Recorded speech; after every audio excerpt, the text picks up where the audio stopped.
Olá, amigos, amigas. Hoje estamos vivendo um momento muito especial aqui em nossa comunidade Nossa Senhora do Brasil. Estamos aí em São José do Rio Preto, Diocese São José do Rio Preto, bairro aqui São Diocleciano.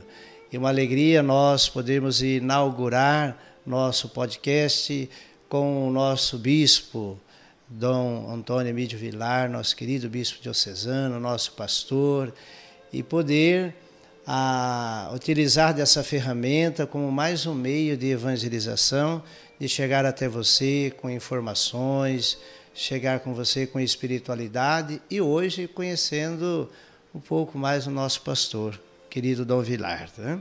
Dom Antônio Emídio Vilar nasceu no dia 14 de novembro, está agora próximo ao aniversário, em 1957. Em Guardinha, distrito de São Sebastião do Paraíso, Minas Gerais.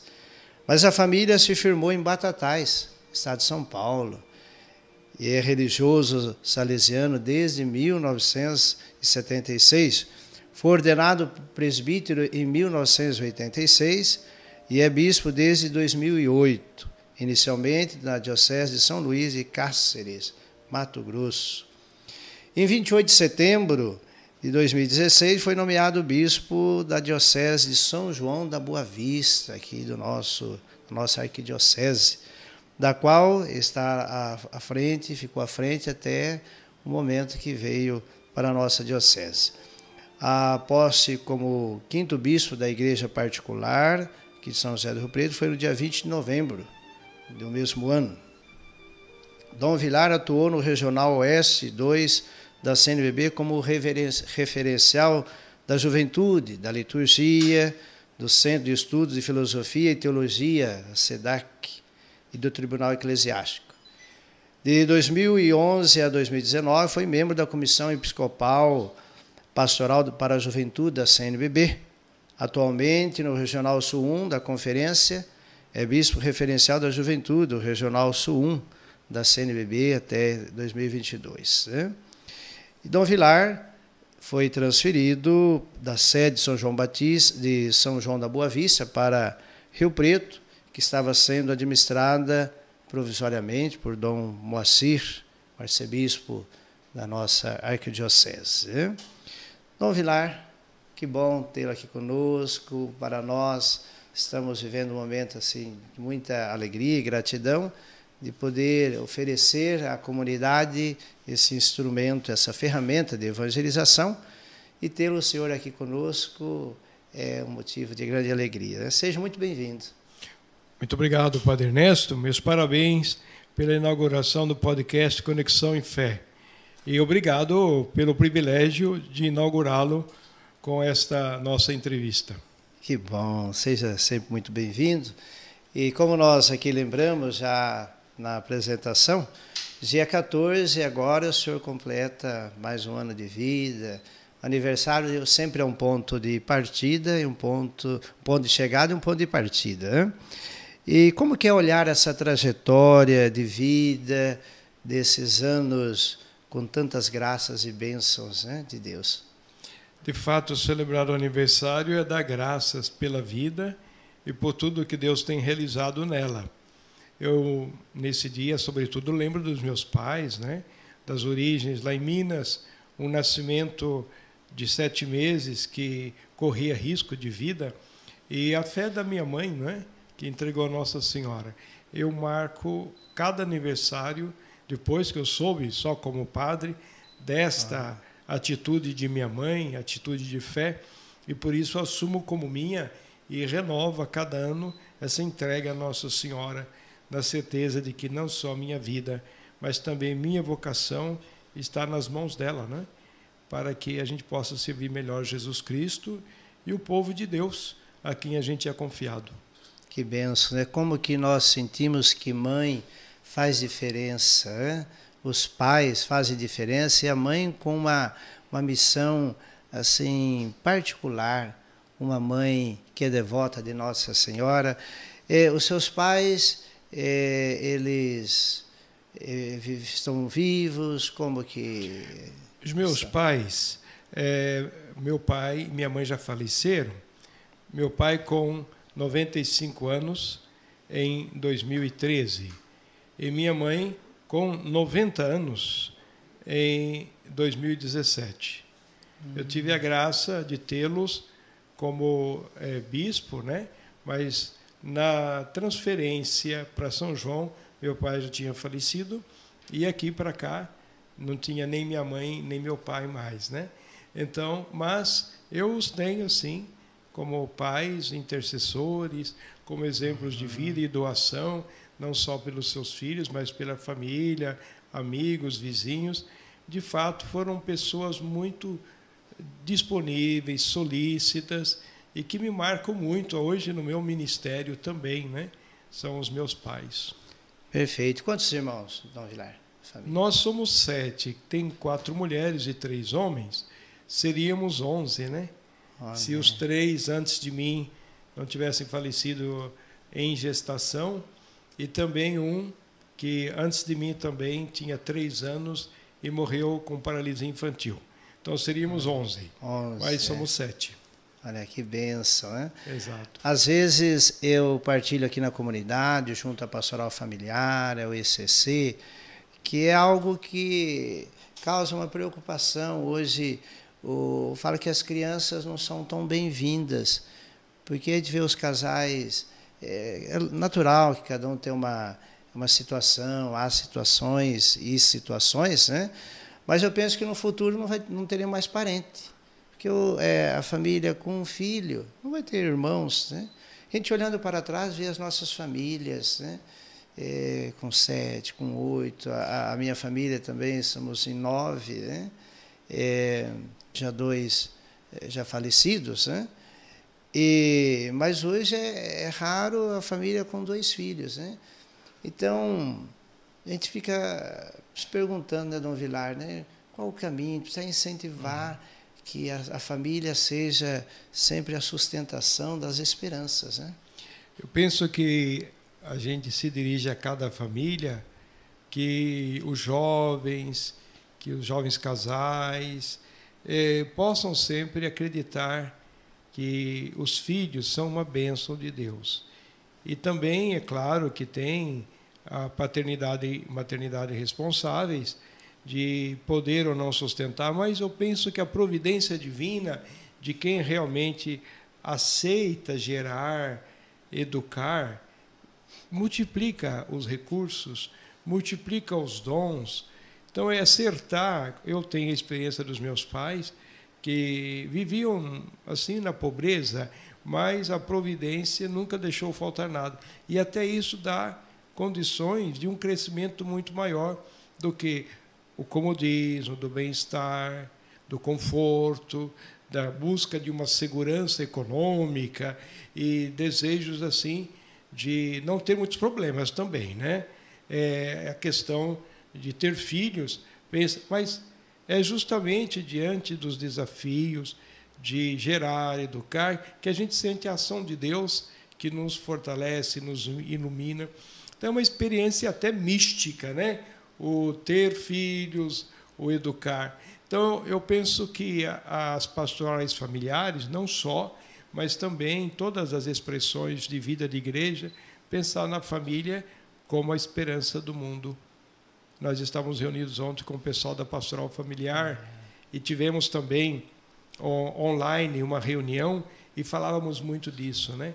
Que as famílias precisam pensar muito nos valores que elas transmitem para a igreja e para a sociedade. É o núcleo da igreja, é o núcleo da sociedade. Então, precisaríamos aprofundar mais estas questões para motivar os jovens, sobretudo jovens casais, nesta perspectiva. Que bom, Dom Vilar, e que essa seja uma esperança a ser semeada, construída, e a igreja ela tem essa voz no coração dos casais. Acho que é muito importante que, através das pastorais, de maneira especial a pastoral familiar, vá criando também essa espiritualidade de motivação, né? Então, ainda no tema da família, às vezes as pessoas perguntam como que o bispo ele lida com os irmãos, com os familiares, consegue manter um contato com eles? Sim. Você sabe que quando eu faço as ordenações sacerdotais, eu lembro Dom Bosco, que dizia, quando um jovem deixa sua casa, sua família, para seguir Jesus Cristo, é o próprio Jesus Cristo que ocupa o seu lugar em casa, na família.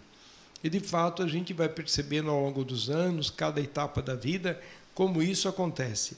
E eu tenho a alegria de pensar que, por exemplo, os meus irmãos, a gente sentiu assim que é pai, como padre, né? Muito mais dos irmãos, dos netos, né? Deles, assim, dos meus pais. E poderia dizer assim, dos sobrinhos netos, a gente vai percebendo a referência que a gente é para eles. Então, como bispo, hoje, eu tenho a alegria de dizer que já há 20 anos nós temos um período do ano de férias que eu tiro, todos juntos, não ali na casa de um, de outro, nem dos meus pais, mas num lugar à parte, onde a gente pode passear, conversar e viver momentos fortíssimos de família. Depois, os momentos, não muitos, né, poucos, que a gente pode estar, por exemplo, agora, no meu aniversário, eu terei as condições do feriado, né, de 15, já separei para estar com os meus familiares. E é tão bom quando reunimos-nos todos, né, em esses dias possíveis, e é tão bonito. Nós, com isso, tivemos a oportunidade de reunir tios, primos, e aí já faz 15 anos, já celebramos a 15ª, apesar da pandemia, que prorrogou-se por mais 2 anos, mas fizemos. Então, celebrar a missa com toda essa grande família, 180 pessoas, né? Nossa. Dizer assim que a gente convida todos que podem, aqueles que podem vão. E assim, cada ano, alguns vão, outros não podem, mas é a família reunida. E, além da missa, depois a gente apresenta os novos, os agregados, as situações, né, que rezamos pelos que faleceram, aqueles que nasceram, e assim vai, né? E são momentos bonitos, porque casamento e falecimento eram os momentos de reunir. Mas não dá graça. Mas é um momento informal como esse, que você vai só para estar e festejar e partilhar as coisas, né? Aí faz um bingo no tempo da tarde, assim, com tantas prendas que trazem. Então, eu só conto esses 2 momentos para dizer que existem muitos outros, às vezes celebrar um casamento, um batizado, estar junto em momentos fortes, não só de falecimento, né? Mas a referência que a gente é para a família, como você perguntou. Sim. Verdade, que bênção, né? Então, era um incentivo para todos nós fazermos todo um caminho, um esforço para se encontrar. E olha que, como bispo, uma agenda aí puxada, pesada, mas consegue separar. E percebemos assim que vida organizada é o melhor caminho, separar. E a família de sangue merece algum momento ao longo do ano de se encontrarem todos, né? Que bom, Dom Vilar, o senhor dando esse testemunho para nós. E uma pergunta a ser feita para todos que nos acompanham: e você, como que cuida da família? Tendo Deus no centro, mas também sabendo organizar um tempo para a família, né? Diante de tantas ferramentas que se tem hoje, que vai nos levando para um individualismo, é preciso ter esse momento de olho no olho, de ouvir, de conversar. Isso nos cura, né? Muito bem, então todos nós já tivemos aí uma boa visão deste berço do Dom Vilar. E há um provérbio em que diz assim: quem não sabe de onde veio, dificilmente saberá onde chegar, né? Então nós precisamos sempre cuidar de onde nós viemos, das nossas raízes, pois ali que está toda uma semeadura que nos acompanha por uma vida toda, né? Dom Vilar, quando há um convite para assumir o episcopado, como que é a questão da escolha do lema de bispo? Como que o senhor construiu esse lema? Qual foram as motivações? Foi inspirado em João 10, 11, mas com certeza há alguma história, algum fato, né? De fato, primeiro a gente nunca espera que seja chamado para ser bispo, né? A gente está bem como vida salesiana, como ministério sacerdotal, tem um caminho, a gente pensa sempre no amanhã desta maneira. Mas quando é nomeado bispo, tem que deixar cair a ficha, né? E ver o que representa isso. Aí a gente corre atrás de ver primeiro, como você disse, as nossas raízes, não só familiares, mas também do carisma, da vida sacerdotal e da salesiana. Aí eu percebi, pastor, né, como São João Bosco, inspirado nos discos Bom Pastor, e depois o carisma da juventude, sim, que vai até a morte. Eu nunca deixarei de ser salesiano, pastor de jovens, mas pastor de todos, de todas as ovelhas. E aí eu fui lá no Evangelho de São João, capítulo 10, e vi lá a vida pelas ovelhas, animam pro ovibus, né? E assim foi o lema que eu escolhi para marcar, dizer assim, que agora a minha vida pertence mesmo ao povo de Deus, né? Como bispo, como pastor, sucessor dos apóstolos. E foi assim a minha escolha. Que coisa bonita. E quando o senhor recebeu o convite para o episcopado, né, para ser bispo, o senhor estava em uma vida paroquial? Como que... Sim. Como salesiano de Dom Bosco, já no estágio entre filosofia e teologia, eu fui 2 anos no seminário e 1 numa obra social. Depois eu fui para Roma, né, estudar 5 anos para ser formador na vida salesiana. Aí, voltando, ordenado padre em Batatais, já assumi a formação em Pindamonhangaba, em 86, 87, 88, 89, filosofia, responsável do curso, e formador em Lorena. Depois, em 90, fui diretor do seminário menor em Pindamonhangaba. Já no ano seguinte, 91, já fui para a teologia em São Paulo, responsável do curso, e lá fiquei como diretor até 98, 8 anos lá. E depois fui para o noviciado de São Carlos, né? Fiquei 9 anos em São Carlos como mestre de noviços. E ali, aí sim, fui para São Paulo como pároco, né, e diretor de uma obra social do Instituto Dom Bosco, pároco da paróquia Nossa Senhora Auxiliadora. E 5 de julho é que Dom Odilo me chama e apresenta a carta. Papa Bento XVI o nomeia bispo de São Luís de Cáceres. Espera a sua resposta por escrito, marcando a data da publicação da nomeação. E aí ele, tendo dó de mim, percebeu e falou um pouco a história dele e pediu que eu também contasse a minha história. E ali achei um momento único para a gente deixar cair a ficha e também dizer o sim, né, à igreja, a Deus e ao povo de Deus, né? E assim foi a comunicação, estando numa obra social salesianíssima, estava muito bem lá, e uma paróquia que me deu grandes alegrias, né? Ali perto da Cracolândia, ali com o povo boliviano, coreano, origens italianas, né? Bom Retiro, afinal de contas, ali, sendo de São Paulo. Mas foi uma belíssima experiência paroquial e de obra social salesiana, onde fui nomeado bispo para o Mato Grosso, uma outra realidade totalmente diferente. Perfeito. Então, olha, você que está pensando na vocação e pensa um dia ser bispo, né? Já deu para sentir aí como que o chamado a resposta tem que ser rápida, né? E sair desse grande centro, São Paulo, é o centro motor do Brasil, e ir para uma realidade onde é totalmente oposta, né? Cáceres, oposta no sentido de estrutura do povo, conjuntura, cultura.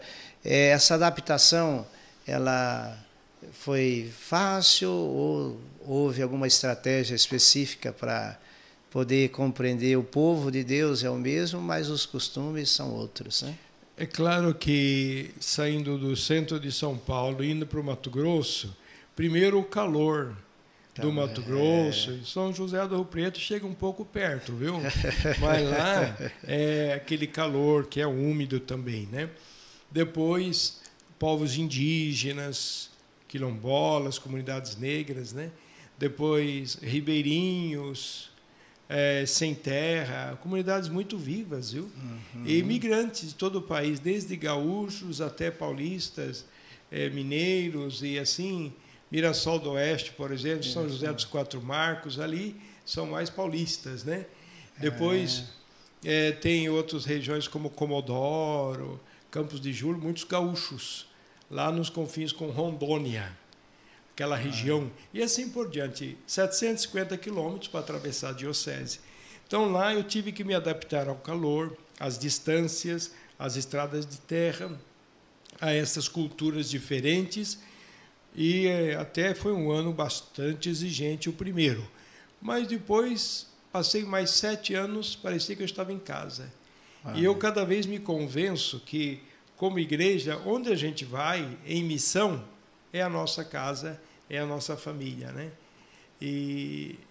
Mesmo com as dificuldades, às vezes parece, mesmo aqui também, esse ano está sendo de adaptação, mas eu tenho plena certeza que a gente já vai tendo essa convicção, né?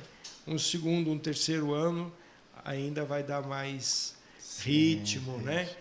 Para a gente poder confirmar essas experiências anteriores também. Ótimo, né? Então, povo de Cáceres, temos amigos lá que nos acompanham nas nossas redes sociais, que sempre nos mandam abraço, que bom. Então, Dom Vilar dizendo experiências maravilhosas que viveu com todo esse povo santo. E ali de Cáceres, o senhor recebe o convite para assumir São João da Boa Vista, né? Sim. E já São João da Boa Vista já é uma experiência que já o senhor experimentou assim por regiões próximas, né? Mas sempre é um desafio, né? Sim. Lá em Cáceres a gente vivia essas realidades assim de comunidades, muitas dentro de uma paróquia. Lá em São João eram muitas paróquias, mas poucas comunidades, bem diferente. Bem diferente. Só isso, a estrutura eclesial muda totalmente. Depois lá, por causa dessa estrutura, você via o número do clero, você via que cada pároco em Cáceres era um grande missionário de muitas comunidades, grandes distâncias, era um verdadeiro bispo, se fosse falar territorialmente, até maior do que muitas dioceses, né? As suas paróquias. Olha só. E ali em São João, não, todas as distâncias muito próximas, uma paróquia, se tinha algumas comunidades, era uma exceção, e às vezes era a matriz, mais uma, 2 comunidades. Então, e muito clero, porque a diocese de São João tem essa característica que foi criada por Dom Tomás Vaqueiro. Quando criou a diocese, não tinha clero, era tudo de Ribeirão, já idosos. E aí, no final, ele apostou na formação, vocações, seminaristas. Em grande número foi suscitado esse grupo de padres também. Hoje, toda aquela diocese, com 80 paróquias, até paróquias que nem precisava criar, mas tudo bem. E o número de clero, que atende até umas 30 dioceses, né? Com os padres diocesanos e as novas comunidades formadas ali, incardinadas ali, como Comunidade Missionária Providência Santíssima, Presença, Deus Proverá, Caminho, Verdade e Vida, que tem clero também. Então, são todos de lá. E assim, a gente viu também os 5 que estão a caminho dos altares, como o padre Donizete Tavares de Lima. Eu tive uma alegria enorme, né, de poder acompanhar desde servo de Deus, depois venerável, beato com o milagre aprovado, e agora o milagre aprovado para a canonização. É só esperar agora concluir tudo isso. E os outros também que estão a caminho. Olha, foi muito bom o senhor lembrar do padre Donizete de Tambaú, né, como era conhecido, que a mamãe, hoje já também no céu, ela falava muito do padre Donizete de Tambaú. E na nossa família, o padre Donizete ele teve uma influência, porque a mamãe tinha um carinho muito grande pelo sacerdote, e o padre Donizete tinha até uma rádio que colocava uma bênção do padre Donizete. Eu lembro de criança, a Nacional. Rádio Nacional. E a mamãe pegava essa benção, colocava o copo com água, a gente via aquela espiritualidade dela. Um dia nós vamos conhecer lá o padre Donizete. E acabou passando e não fomos. Mas um dia ainda eu quero ir lá conhecer o local onde o padre Donizete, até lá para rezar em memória a mamãe, que nos influenciou bastante, falando do padre Donizete de Tambaú, né? Então, acredito que também toda essa semente de santidade lá faz assim marcar esse despertar vocacional ao ministério sacerdotal, né? Exatamente. Que é uma diocese rica, né, em vocações. Em vocações. Nós vemos assim que o testemunho de cada padre é o que mais chama para o sacerdócio. Você vê crianças, adolescentes, jovens, eles estão buscando o seu projeto de vida. E dentro da igreja, quando eles estão ali, veem como referência, como exemplo, não é? Assim como profissionais muito felizes, né?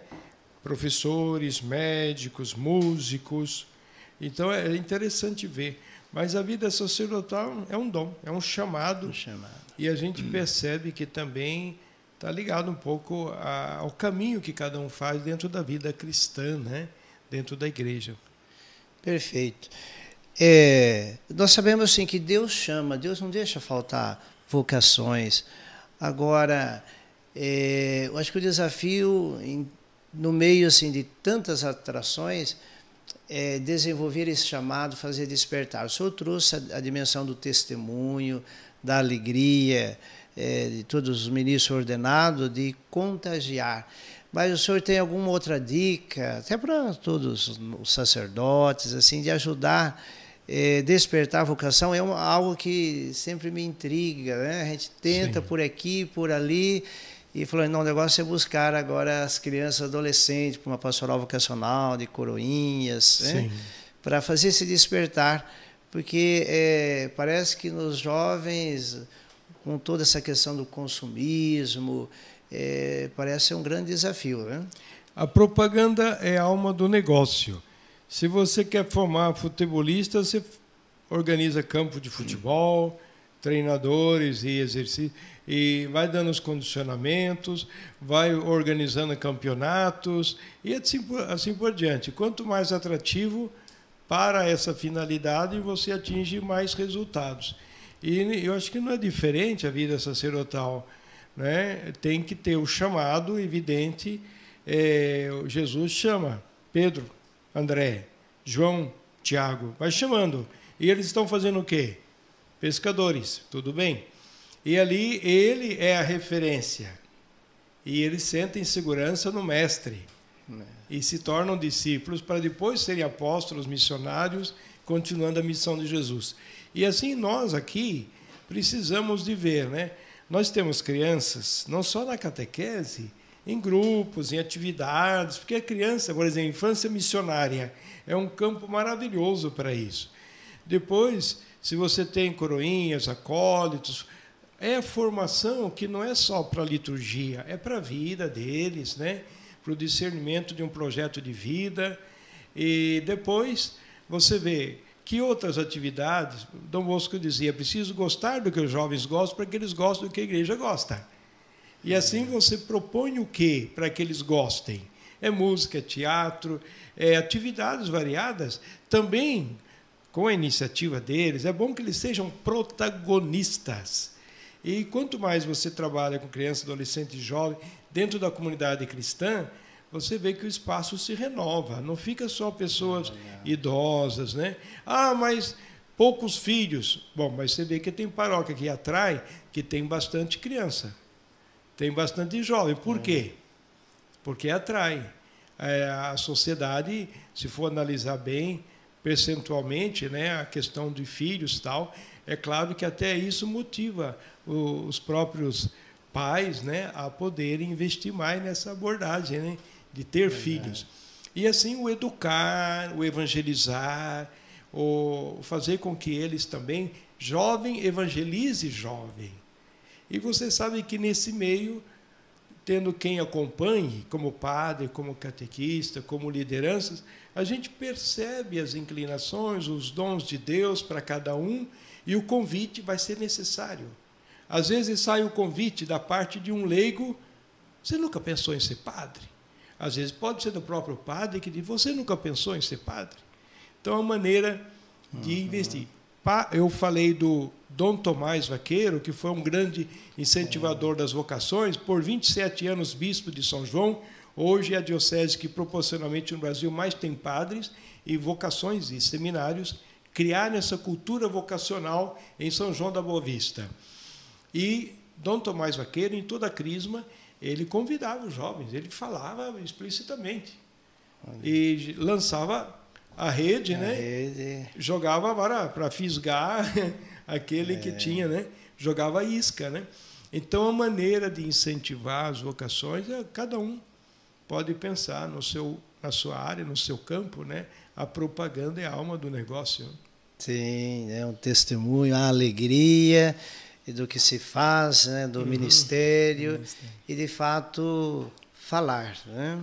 A fala, ela vai encontrar em algum momento um coração mais reflexivo, mais aberto, um olhar mais nessa direção.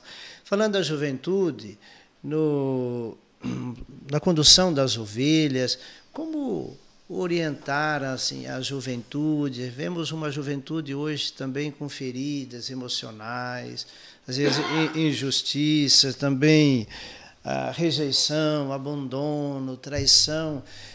No atendimento pastoral, a gente vê que para a juventude há assim, um sofrimento que, às vezes, não trabalhado, acaba desembocando em tantas compulsões, né?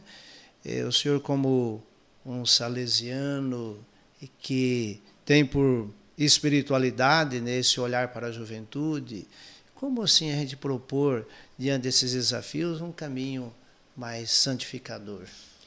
Os jovens são fruto da família, são fruto da sociedade, né? E a igreja vive nessa realidade.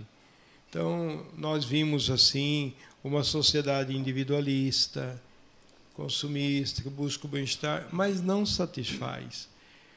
Casais que muitas vezes não são fiéis, porque quando são fiéis, você percebe a diferença.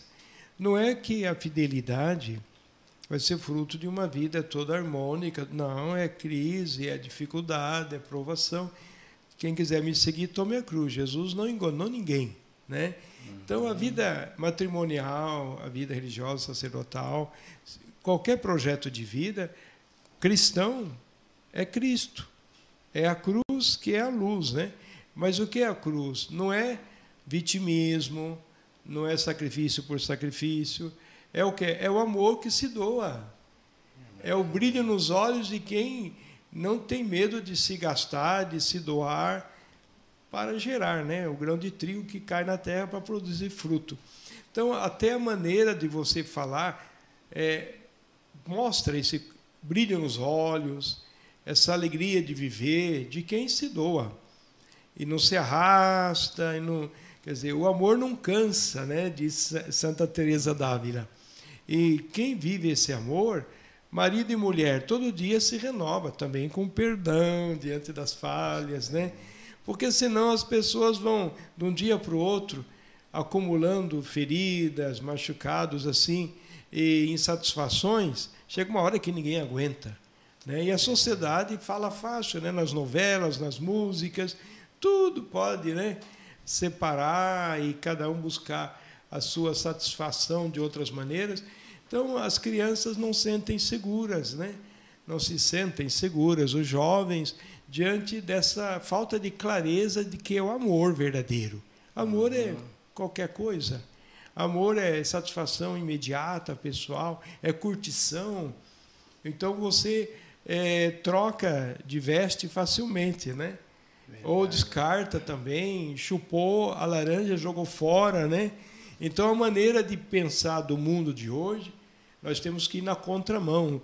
Nós vemos os nossos santos como eles eram profetas, né?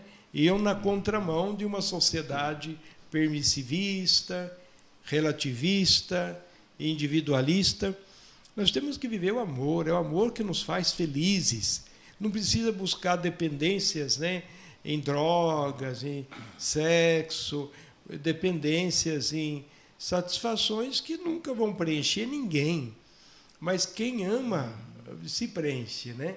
Vê que a vocação do casado, do religioso, não precisa de artifícios, é a vida como ela é, e você dá um sabor, um sentido renovado, mas tem que buscar na oração, na palavra de Deus, você tem que buscar na vida em comunidade, está sempre de ser. O Papa está, nas quartas-feiras, transmitindo agora o tema discernimento, e é a chave do sínodo, que começou há 2 anos e teremos mais 2, porque ele está insistindo nesse mundo tão complexo e nessa cultura que eu citei agora, se não houver um discernimento cristão, nós vamos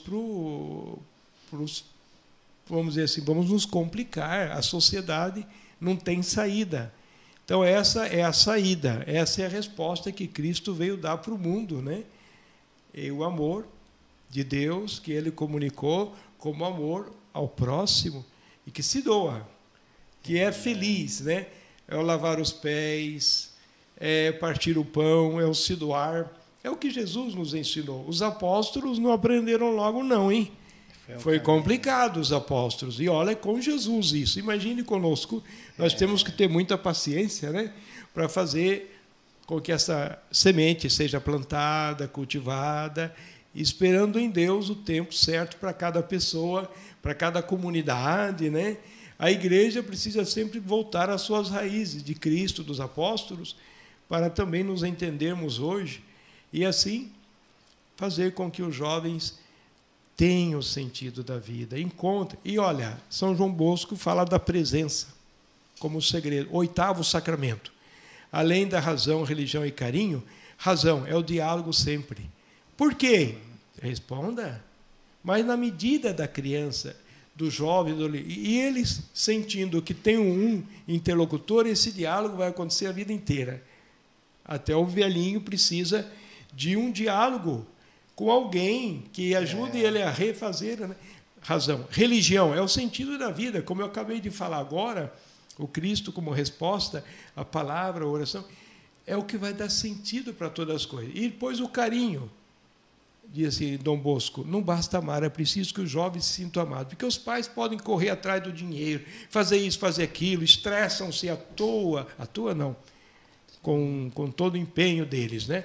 Mas estressam-se. Mas o amor não custa tanto. Não é você buscar... Aí vem a questão dos filhos também, né? Uhum. Você pensa que você tem que ter tudo para dar para o filho, e depois o filho fica dependendo de você. Ele tem que buscar autonomia, ele também tem que ter participado das lutas desde criança, para a resiliência, né? Aquela capacidade de superação na medida em que cada um vai nas suas idades, na proporção das suas capacidades. A resiliência é uma chave para entender. Então, sentindo-se amado, a gente é capaz de amar. Ninguém dá o que não tem. Então, os pais, os educadores, vão buscar bem entender o que é o amor verdadeiro, e comunicar. E aí, em tudo, com esse 8º sacramento, que é a presença, porque os seus pais não estão presentes ao lado do filho para dialogar, para rezar junto, para também comunicar o amor que é na medida deles. A presença é a chave. Não dá para terceirizar educação, catequese, se os pais não acompanham. A palavra presença no sistema salesiano de educação e evangelização é o segredo. Então, você vê, às vezes, tem mais presença de terceirização do que dos próprios primeiros interessados, que são os pais. Então, na educação da evangelização e na evangelização dos jovens, os pais, os educadores, como presença, vão fazer toda a diferença. A presença. Uhum. E falando em presença, nós até lembramos de Nossa Senhora, que ela foi presença na vida de Isabel, ficou lá 3 meses para amar, para servir. O senhor trouxe nessa mensagem, agora de São João Bosco, também a lembrança de alguns uns pensamentos fortes. Eu gosto muito de guardar esses pensamentos como uma jaculatória. E tem uma de São João Bosco, o senhor pode até confirmar se é isso mesmo. São João Bosco dizia, não basta dizer que ama, precisa demonstrar que ama. Né? Precisa demonstrar, precisa ter gesto, que é a presença. Né? Também, esse outro pensamento que o senhor trouxe, eu não me lembrava que era de Santa Teresa. O amor não cansa, né? Cansaço de amor não cansa, né? Cansaço de amor não cansa. Se a gente começa a ficar muito cansado no que faz, é preciso fazer essa reflexão que deve estar faltando amor. Porque até a canseira, ela nos traz uma paz, deve trazer uma paz, a gente poder descansar, poder refazer as energias. Então, cansaço de amor não cansa. Se a gente está se cansando demais, estressando, de repente, precisa verificar se não está ali faltando amor. Né? O senhor me fez lembrar aqui uma expressão que de vez em quando a gente encontra nos pais. Olha, o que eu passei, o que eu vivi, eu não quero que o meu filho passe. Eu costumo lembrar, mas olha, o que você passou é que te fez um homem forte, maduro, uma mulher aí tão empreendedora, né? Tem disso, né, Dom Vilar, né? E eu acho que é uma pena, né? Eu chamo isso até de uma blasfêmia ou uma heresia. Por quê? Você deve valorizar o que você recebeu, mesmo na pobreza, na miséria até, mas que o fez superar, vencer. E se você quiser para o seu filho tudo pronto, isso é uma heresia. Eu não quero que o meu filho sofra. Você não vai buscar o sofrimento pelo sofrimento. Mas se o filho não enfrentar o estudo, e ele vê que esse estudo é sacrificado, mas que o faz gente, e faz dialogar com os outros e compreender os outros, para não criar nesses fundamentalismos, polarizações, cada um sem motivação nenhuma, sem diálogo nenhuma. Então, você vai deixar um filho muito infantil, muito dependente, imaturo, e também imaturo. E querer que depois venha mágico, você manda na igreja que resolva, não.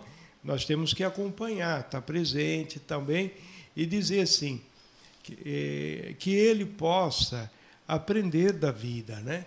E das dificuldades, dos problemas, que ele estará sendo acompanhado por mim. Eu não vou responder por ele. Cada filho tem que responder. Né? A decisão é tua, a vocação, o projeto, mas também cada pequena criancinha. Não faça tudo por ela, não, que ela fica manhosa, né? E ela fica depois sendo a ditadora dos pais e dos educadores. Então, a criança tem que aprender as suas responsabilidades de criança. Né? E aí você tem que ter horário. A comida também. Não come de tudo, não. Come o que é saudável. Né? Então, eu não quero que os meus filhos sofram o que eu sofri. Mas aí eles vão sofrer o que a vida oferecer. Se eles não aprenderam com o pai e com a mãe, que deram bons exemplos, eles vão atrás do quê? De querer dominar os coleguinhas, de dominar os seus educadores e pensar que os pais vão ser os seus advogados, né? E defender os seus gostinhos, os seus interesses. Então, eu falei de blasfêmia e até de heresia, porque a vida é o que ela é.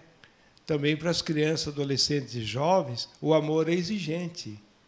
E você sabe que tem até maneira de recuperação das pessoas tóxico-dependentes que se chama amor exigente. Porque a pessoa ela está intoxicada e ela vai numa recuperação para que fisicamente, por exemplo, ela possa trabalhar, porque ela não aprendeu a trabalhar na roça. Então, ela tem exercícios que ajudam. Desintoxicar também na relação com as pessoas, porque ela ficou só para si, né? Tudo bem confortável, no bem-estar. Então, ela tem que ser com os outros, para os outros. E a criança, adolescente, jovem, eles vão sentindo a felicidade, né, daquele amor que constrói, sendo para os outros. Nós somos feitos para os outros, dizia Dom Bosco. Deus colocou-nos neste mundo para os outros. E também a criança, adolescente e jovem, se não aprenderem a ser para os outros, e senão eles ficam concentrados só em si, no individualismo, no egoísmo. Isso é diabólico. É o pecado da soberba e do orgulho dos nossos pais Adão e Eva, que nós repetimos hoje. Então, nós temos que pensar que esta resposta, né, que os pais dão aos filhos, primeiro seus exemplos. E falem positivamente, não da desgraça, que os pais não tinham estudo, que os pais tiveram... Não, fala do amor que eles tiveram vivendo essas condições. E você também fale com amor o que você faz pelos filhos, não se sentindo escravo, né, vítima. Ame, e você vai transfigurar o olhar também para eles verem positivamente e não pensarem em si, mas pensarem nos mais pobres, nos que mais sofrem do que eles. Se eles estão privilegiados de terem pais que têm condições de dar o que dão, que eles não pensem pensem naqueles que não têm. E isso é o cristão, né? Então, iríamos longe, né, Padre Ernesto, se fôssemos entrar em certas outras consequências disso, hein? Verdade. Temos que marcar um outro podcast, né, para a gente avançar nesse tema. Mas o senhor me fez lembrar uma experiência com um pai em uma celebração. Nós temos pedido às lideranças que sejam vigilantes nas celebrações, que às vezes acontece de um pai ou uma mãe receber a comunhão, Jesus vivo, na Santa Comunhão, e tirar um pedacinho e dar para a criança, né? E uma liderança nossa viu um pai fazendo isso, foi depois, em particular, conversar com ele, ele ficou muito alterado. Quero falar com o padre, né? E me procurou logo após a missa, né? E disse umas palavras assim, que eu falei, não é possível. Ele dizia, porque tudo que o meu filho quer eu dou. E se eu venho aqui, ele quis um pedacinho, eu dei um pedaço da Eucaristia, né? Então, para ver assim, uma construção de uma educação muito equivocada, egocêntrica, que vai formando um líder que vai exercitar dentro de uma oposição até os próprios pais quando precisar deles, né? É uma verdade. Muito bem. Recentemente, Dom Vilar, o senhor esteve em uma audiência com o Papa Francisco. Gostaríamos que o senhor contasse algo que marcou dessa visita, né? A visita ad limina que fizemos agora com o Regional Sul 1, os bispos de São Paulo, foi muito bonita. Eu tinha feito já uma visita enquanto estava no Mato Grosso, e eu percebi uma mudança, porque foi pedido para a Cúria Romana uma mudança, né? E agora a reforma aconteceu, a pedido não só do Papa Francisco, mas que foi pedido ao Papa Francisco, e esses 9 cardeais que o acompanham estão ajudando, e tem toda essa renovação. O que eu percebi? Que antes era muito mais formal, era fazer uns relatórios, entregar. Então, os cardeais que iam na congregação, e a gente ia sobre liturgia, sobre educação, sobre as vários temas, eles falavam que tinha que falar da função deles, né, em relação às dioceses, e viam que as dioceses no relatório apresentariam. Então, era uma coisa formal. E nós ficávamos ali mais como aluninhos, ouvindo, né? Uma perguntinha ao menos, tal, era o que suficiente. Mas desta vez mudou tudo. O Papa, ouvindo já um anseio da Igreja no mundo todo, dos cardeais e dos bispos, e do povo de Deus, que também, na sinodalidade, se tem percebido como eles têm se manifestado, né, em preparação à escuta de todos, aconteceu que, chegando nas congregações, ao invés de eles falarem, não tem discurso. Estamos aqui, senhores bispos, vocês estão em casa. Amém. Aqui nós estamos a serviço de vocês. Então, queremos ouvir vocês. O que vocês gostariam de partilhar ou alguma questão apontar. Então, cada um ficava responsável de preparar uma síntese do que foram os relatórios de todos. Eu falei da vida religiosa, né? E aí 2 temas, e aí abria a conversa, assim, muito familiar. Gostei demais. E quando foi com o Papa, 2h30 de conversa, ele logo, primeiro, estava na porta, nos acolher.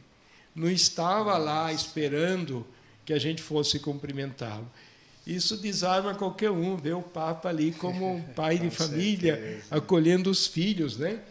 Depois, no início da conversa, ele disse: vocês perceberam alguma mudança? Todos falamos, sim! E que mudança! E ele, pois então, agora também eu quero ouvir vocês. Críticas, questionamentos, partilhas, sugestões, o que vocês quiserem. Quiserem fazer perguntas ao Papa também, estou aqui para isso. Nossa, e foi tão bom. Percebi que alguns bispos não iriam partilhar certas coisas nunca, nem entre nós, nem bispos, mas lá, diante de tanta confiabilidade, confiança, ternura, carinho, falaram até de coisas pessoais, íntimas, dos sofrimentos na sua missão, e o Papa também sentiu-se muito emocionado, né, de toda essa confiança, dessa partilha que houve, né? E de questões assim da missão do Papa, que nós perguntávamos sobre a guerra, sobre tantas críticas que fazem, às vezes, aos bispos da igreja, as divisões dentro da igreja, é o que mais faz sofrer o Papa. Mas ele tirou de letra, ele falou com tanta doçura e clareza de profeta também, que o caminho do Evangelho tem que continuar, mesmo se tem esses mesmo rebeldezinhos, esses caprichosos aí, sim, que querem a sua vidinha daquele jeito e querem impor aos outros, nós temos que continuar anunciando o Evangelho, anunciando Cristo como, né, e discernir, pedindo o Espírito Santo, e como a Virgem, os apóstolos, os santos. Então, eu estou vendo assim, que foi uma visita ad limina apostolorum, né, visita aos túmulos dos apóstolos, ao Papa, que é o centro de unidade de toda a igreja, junto aos bispos ali presentes, um momento de grande comunhão, de espírito de família, de nos sentirmos igreja como nunca, posso dizer. E agora, graças a Deus, vivemos assim e voltamos muito animados com esta experiência. Que bênção, né? E isso nos fortalece muito aqui em nossa diocese. E se tratando desta espiritualidade do pastor, né? O Papa Francisco, o pai que acolhe, e a gente vai compreendendo que a acolhida ela passa pelo ouvir, né? E pelo gesto, dizer, sou o pai da missão, mas somos irmãos, temos uma fraternidade que é gerada na centralidade de Cristo no meio, né? No meio do rebanho. De vez em quando há comentários, assim, o Papa Francisco, ele está cansado, está pensando em renunciar. Houve alguma pergunta nesse sentido? O que é a impressão? Sim, houve a pergunta, mas ele que respondeu: vejam, minha cabeça está boa. Não está bom o joelho ou quadril. E ele se esforça até para ficar em pé, para andar do jeito que pode, às vezes é cadeira de roda. Mas já tem visita marcada, tem aí o próximo sínodo em outubro, né? E até no outro outubro de 2024, e também 2025 está programado, com o Jubileu da Redenção, e 1.800 anos do Concílio de Nicéia, né, da proclamação da divindade de Cristo, né? Então, nós vemos assim que estamos vivendo momentos especiais. É claro que Deus, ele disse, estou nas mãos de Deus, é Ele que vai decidir. E se os meus acharem que eu estou caduco, então já pode resolver. Mas ele está muito bem. A cabeça, ele é brilhante. É uma figura, cada 2h30, conversando conosco, ele só parou o momento e falou assim, eu sou humano, vocês dão licença que eu vou no banheiro. Isso é legal, eu disse, foi. E a gente, sabe, dando risada, porque, vendo assim, que coisa, a gente pensa o Papa assim, uma figura angélica, uma pessoa tão distante. Não, uma pessoa como nós, né, de carne e osso, e que nesse momento está ali, né? Então, e ele aguentar 2h30 com toda aquela força, aquela vitalidade, aquela clarividência em tudo que respondia, e a gente via sempre guiado pela palavra de Deus, como um fruto de uma oração que ele cultiva, que você percebe na palavra. Não é ideologia, não é sentimento, não é a razão e emoção, mas é fé vivida, né? Então, a gente vive essa experiência e isso fortalece a gente na missão que tem, né? Que benção. Olha aí, uma notícia maravilhosa. O Papa Francisco está inteiro na missão e com essa consciência, Deus é quem decide, né? Eu lembro da experiência que tive com o Papa Francisco, um pouco de longe, mas na ocasião da Jornada Mundial da Juventude, no Rio de Janeiro, e nós fomos aqui com os jovens, fomos um ônibus completo, e lá nós tomamos a decisão, Dom Vilar, de um trabalho que marca muito aqui a vida da comunidade. Foi lá na praia de Copacabana, 3 milhões de pessoas e um silêncio assim que passasse um mosquito a gente ouviria, né? O Papa Francisco falando, todo sentado ali naquela areia ali da praia de Copacabana. E lá nós decidimos, ao retornarmos da jornada, que nós, aqui na comunidade, nós teríamos um testemunho com os nossos irmãos pobres em situação de rua.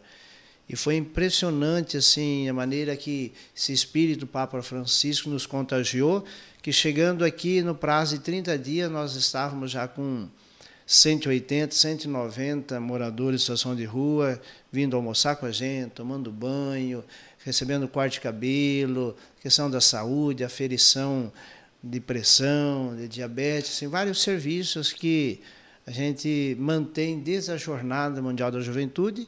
E nós temos aqui na comunidade que é o espírito Papa Francisco, nos inspirou naquela presença na Jornada Mundial da Juventude. Mas que bom, Dom Vilar, né? E olha, o tempo, já 1 hora que nós estamos conversando, né? E gostaríamos também de ouvir do senhor a impressão de cada diocese. O senhor traz uma impressão do povo, né? Uma marca, uma característica, né? O senhor está aqui recente, né? Mas já consegue perceber alguma característica dos diocesanos, de nós aqui? É gostoso também ouvir. Sim. Né? É claro que cheguei em março aqui em São José do Rio Preto e vamos aí encerrar esse ano, né, praticamente de atividades. Dá para dizer, sim, que primeiro tem uma história que vai completar logo 100 anos. Né? E, se Deus quiser também, logo será arquidiocese, né?